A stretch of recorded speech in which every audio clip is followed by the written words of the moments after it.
지금부터 아쉬운 부분이 무엇인지 한 3가지 정도로 다뤄보도록 할게요. 첫 번째, 캐릭터들이 너무 플랫하다. 솔로몬이나 하나를 제외한 대부분의 등장인물들은 굉장히 전형적인 모습을 가지고 있습니다.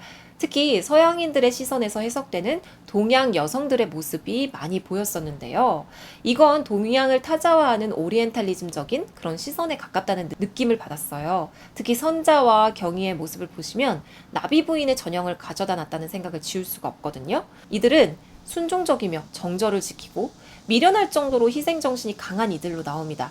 물론 이 시대를 다루는 한국 소설들 속 많은 여성 캐릭터들이 실제로 이런 모습을 갖고 있긴 합니다. 하지만 현 세대, 즉 MZ들은 소설 속의 선자에게 혹은 경희에게 얼마나 공감할 수 있을까요? 만약 이 소설이 미국이 아닌 한국에서 나왔다면 지금과 같은 빛을 받을 수 있었을까요? 아마 아니겠죠. 또한 백이삭도 너무 이상적인 인물입니다. 보온의 이유에서라도 남의 아이를 임신한 여자를 아내로 맞이할 수 있는 사람이 도대체 얼마나 될까요? 생각해보면 좀 현실성이 떨어지는 그런 설정이 아니었나 싶어요. 모퉁이가 이 소설이 아쉬웠던 두 번째 이유. 이 소설이 굉장히 두껍잖아요. 너무 많은 이야기를 담으려다 보니까 기능적인 캐릭터들이 많다는 느낌이 들었습니다. 무엇이 기능적인 캐릭터냐? 이야기 전개를 위해 기능적으로만 소모되고 버려지는 인물. 그렇기 때문에 사실 이 인물들이 굉장히 얄팍하다라는 느낌을 지울 수가 없습니다.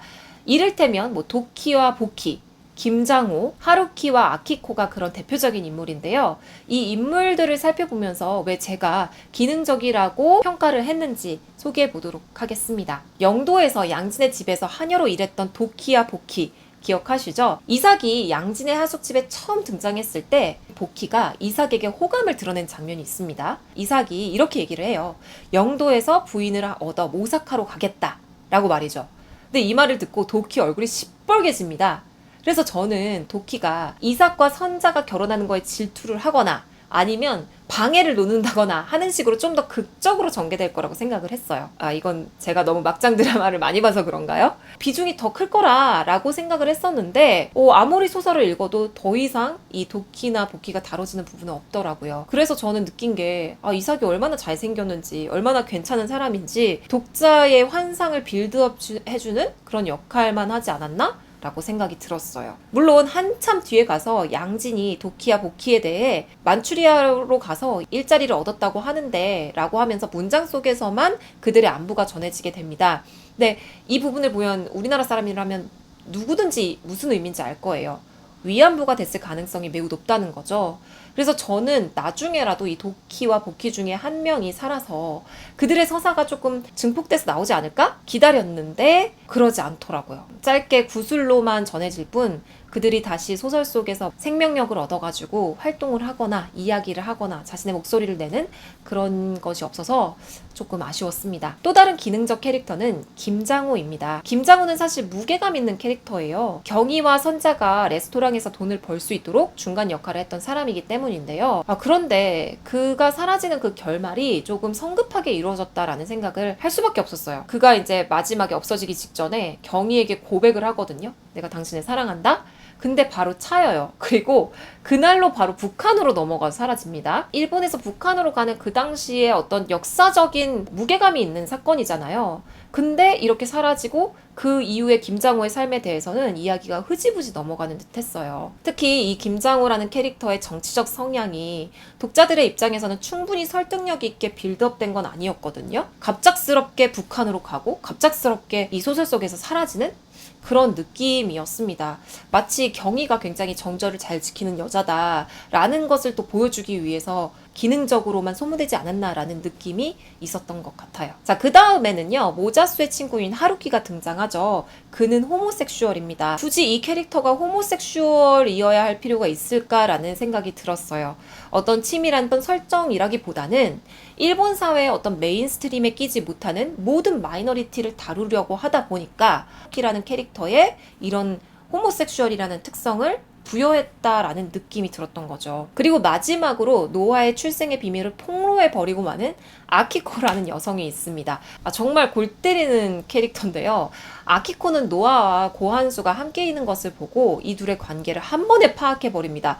노아 본인도 사실 모르고 있었잖아요. 그런데 아키코가 보자마자 니네 둘이 닮았네? 너네 둘이 부자 관계 아니야? 라고 한 거죠. 그리고 무지막지하게 그걸 폭로해 버립니다. 플러스 거기다가 고한수 저렇게 잘 사는 한국인 분명 야쿠자일 거야 라고까지 얘기를 하죠. 정말 못돼 처먹은 물론 그 대가로 두 번 다시 그녀는 이 작품에서 등장하지 못합니다. 그래서 저는 이렇게 노아가 부자 관계임을 깨닫게 되는 것도 너무 급박하게 이루어지지 않았나? 라고 생각이 들었어요. 세 번째, 제가 또 아쉬웠던 부분은 원서 기준 1페이지에서 300페이지 중후반까지 그 시대를 다룬 다른 소설에 비해 막 매우 뛰어나다거나 아주 특이한 점이 있다? 이런 거는 사실 못 봤습니다. 저는 개인적으로 박경리 선생님의 토지를 굉장히 재미있게 읽었거든요. 물론 10년째 읽고 있긴 하지만요. 그런 소설들과 비교했을 때 오히려 캐릭터들이 좀 밋밋해서 별로라고 생각을 했어요.